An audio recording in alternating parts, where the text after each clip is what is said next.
Hello friends, स्वागत है आपका कुक इंडिया टीवी में। आज मैं फिर से आप लोग के सामने एक नई रेसिपी लेके आई हूँ। आज मैं बनाने वाली हूँ अरबी के पत्तों का रिकवच।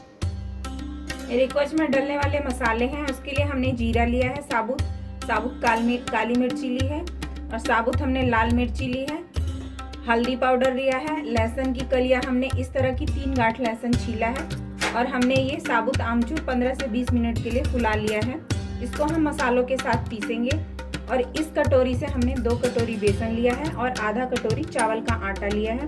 अगर आपके पास चावल का आटा अवेलेबल ना हो तो आप इस तरह से साबुत चावल को भी 15 से 20 मिनट के लिए पानी में फुलाकर इन मसालों के साथ पीस लीजिए। तो हम अरबी के पत्तों को पहले धोकर साफ कर लेते हैं और रेसिपी शुरू करते हैं। ये इस तरह से करके इसको काट लेंगे हम एक एक करके। पत्ते की डंडियां हमने सारी इस तरह से काट लिया है। काटते वक्त ये ध्यान रखें, इसका दाग भी कपड़ों में लग जाता है, तो सावधानी से इसको काट के अलग रखिए। अब इसको हम इस तरह से पानी में 3 से 4 पानी अच्छे से इसको धो लेंगे।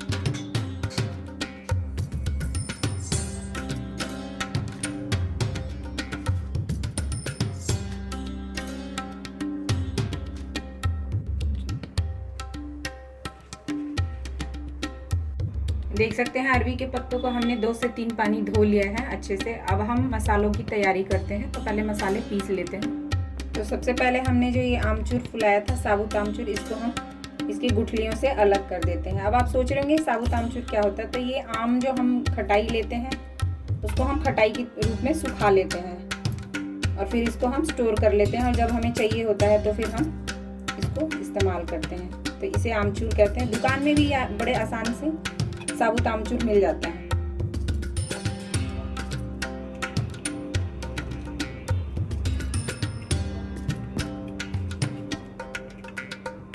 सबसे पहले हम मिक्सी में आमचूर को डाल लेंगे फूले हुए।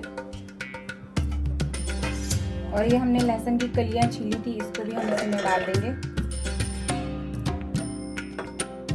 और हमने ये लाल मिर्च लिया था, तो साबुत लाल मिर्ची को 6 से 5 हम साबुत लाल मिर्ची इसी के अंदर डाल देंगे। और इस तरह से 2 चम्मच हम इसमें जीरा साबुत डालेंगे।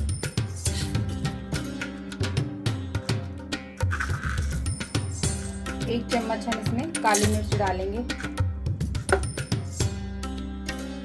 मिर्च आप अपने टेस्ट के हिसाब से डाल लीजिए, क्योंकि इसमें आमचूर भी डला हुआ है, तो इसलिए मैंने 4 से 5 साबुत लाल मिर्ची डाल लिया है, क्योंकि जो खट्टा होता है वो मिर्च को बैलेंस कर देता है। तो आप टेस्ट के हिसाब से अगर तीखा खाना पसंद करते हैं तो उस हिसाब से ज़्यादा मिर्ची का इस्तेमाल कीजिए। अगर तीखा नहीं है तो आप कम मिर्ची का भी इस्तेमाल कर सकते हैं। अब इसको हम थोड़ा सा इसमें 2-4 चम्मच पानी डाल के इसको पीस लेंगे।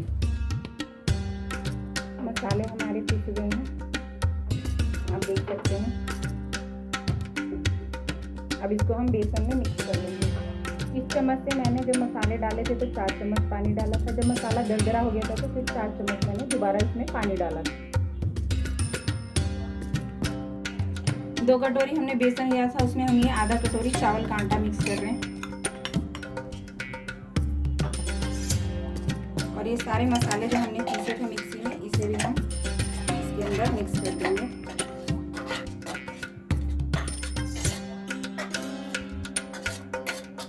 इसमें थोड़े से मसाले चिपके हैं तो इसमें हम पानी डाल के इसके अंदर डाल देंगे। ये इसमें हमने पानी डाल लिया और इसको भी इसमें हम डाल देंगे।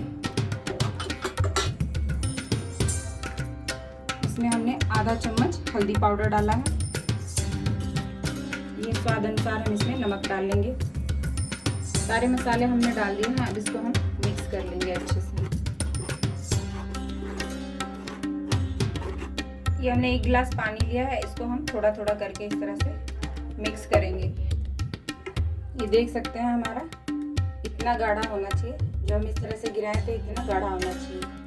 आप इसको नमक भी चेक कर सकते हैं टेस्ट करके, क्योंकि मिर्च तीखा डाला हुआ है तो नमक भी उसी हिसाब से हम इसको डालेंगे। अब इसको हम बेसन पत्तों के ऊपर लगा लेते हैं। पत्तों पर बेसन लगाने से पहले इस तरह का हम एक जालीदार बर्तन लेंगे और इस पर हम ऑयल थोड़ा सा रख के इस तरह से, और इसको हम चारों तरफ इसको फैला लेंगे इस तरह से, ताकि जब हम इस पे पत्ते को रख कर स्टीम करें तो ये हमारे पत्ते बर्तन में ना चिपके।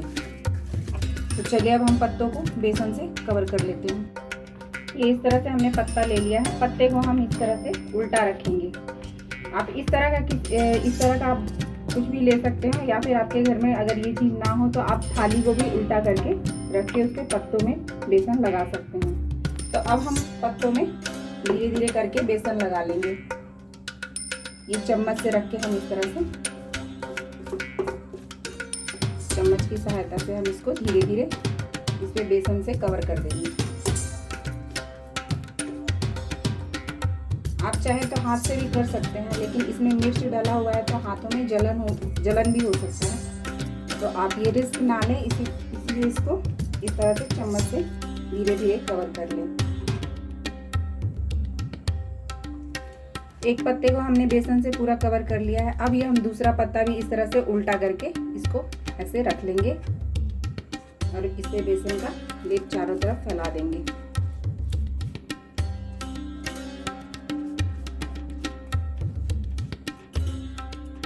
इस पे बेसन की मोटी ज़्यादा लेयर नहीं लगानी है, बहुत पतली पतली लेयर लगानी है, क्योंकि 4-5 पत्ते एक साथ तो हम लगा दें। इस तरह के छोटे पत्ते भी होते हैं तो आप इसको इस तरह से आगे पीछे करके रख के इस पे बेसन का लेप लगाते चले जाइए।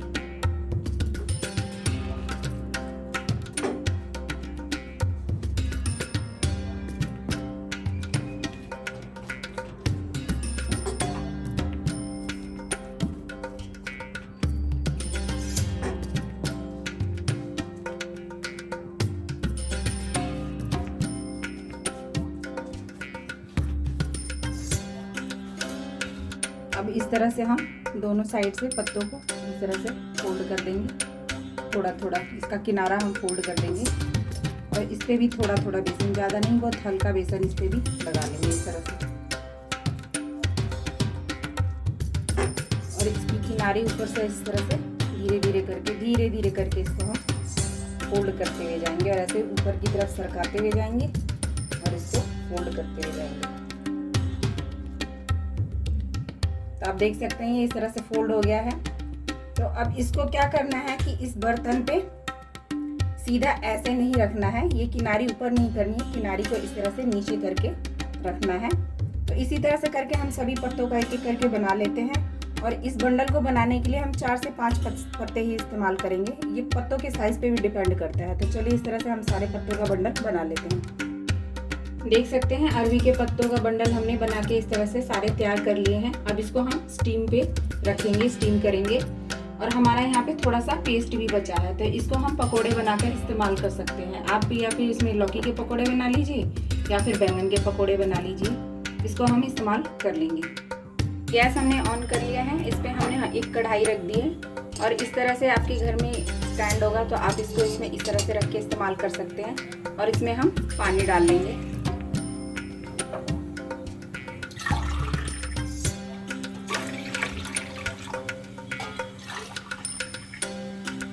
3 गिलास के लगभग हमने इसमें पानी डाल दिया है। अब इसको हम ढक के स्टीम बना लेंगे। आप चाहें तो स्टीमर का भी यूज़ कर सकते हैं, मोमोज बनाने वाले स्टीमर को भी यूज़ कर सकते हैं। तो मैंने फ़िलहाल इसमें कढ़ाई को इस्तेमाल किया है।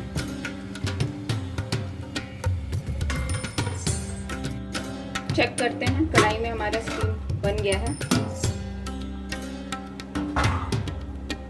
अब इस तरह से इसको हम इसमें रख देंगे। इसको सावधानी से कीजिए, हाथ ना जले। और इसको हम फिर इस तरह से ढक देंगे और इसको स्टीम होने देंगे।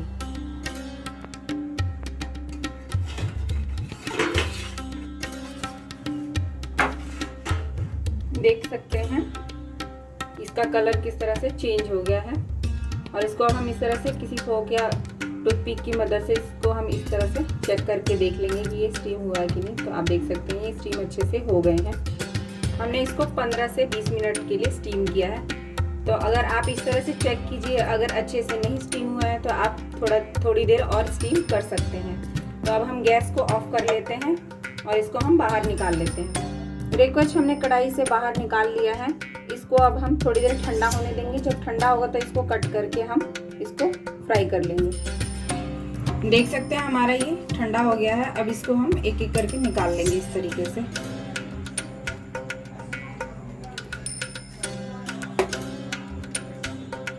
और इस तरह से इसको हम पीसेस कर लेंगे छोटे छोटे।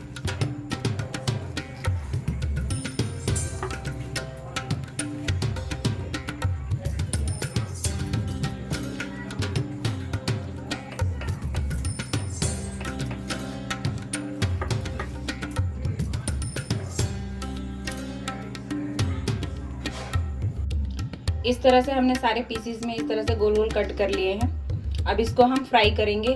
आप चाहें तो इसको इसी तरीके से किसी बर्तन में रख के ढक के फ्रिज में रख के हफ्ते भर के लिए स्टोर कर सकते हैं और जब आपको खाना हो तब इसको फ्राई करके खा सकते हैं। तो चलिए हम इसको फ्राई कर लेते हैं। गैस हमने ऑन कर लिया है। कढ़ाई हमारी गर्म हो गई है। अब इसमें हम सरसों तेल डालेंगे। आप जो भी ऑयल खाना पसंद करते हो आप वो ऑयल डाल सकते हैं। तेल हमारा गर्म हो गया है और ये हमने थोड़े से सरसों के दाने लिए इसके अंदर हम डाल देंगे इसको।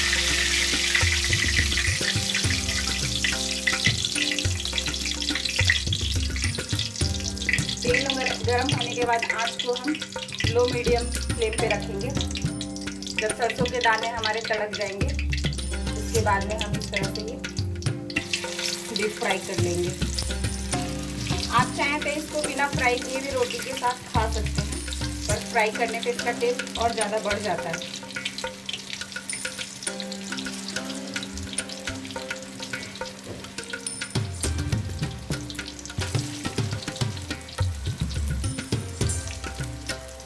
और अगर इसको सरसों तेल में अगर फ्राई करते हैं तो टेस्ट बहुत ज़्यादा ही बढ़कर आता है। तो सरसों तेल में कोशिश करें कि फ्राई करें। अगर सरसों तेल नहीं है तो आप किसी भी ऑयल में फ्राई कर सकते हैं। ये देख सकते हैं हमारा अच्छे से फ्राई हो गया है, सुनहरे कलर का हो गया है। अब इसको हम निकाल लेंगे धीरे धीरे करके।